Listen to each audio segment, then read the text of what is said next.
Hi, and welcome to this episode on Getting Started with your Kamado Joe. I'm your host, The Grateful Griller, and thanks so much for joining me.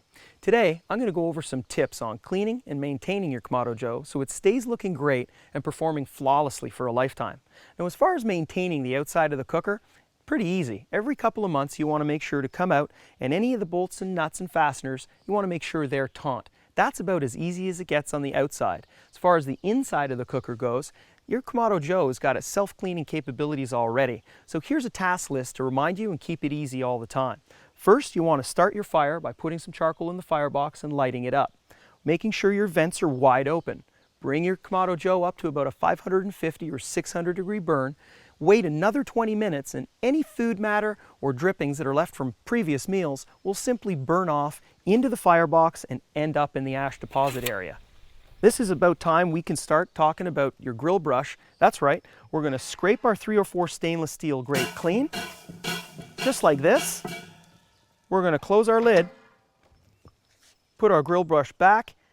It's a good time to talk about the ash tool. It didn't cost you a thing and is a great tool in terms of bringing ash out of the deposit area by simply opening up your bottom vent, reaching into the ash deposit area, and pulling out residual ash.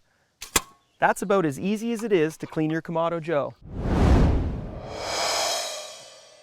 As far as gasket maintenance goes, it's really quite simple and straightforward. Every couple of years, you'll want to think about replacing that gasket for a new one.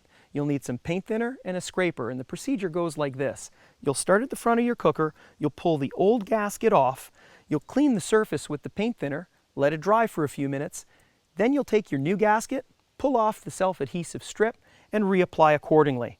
You'll close the lid, let it sit for 12 hours, and then you'll be good to go for another few years of amazing grilling. And that brings us to the end of this episode on cleaning and maintaining your Kamado Joe.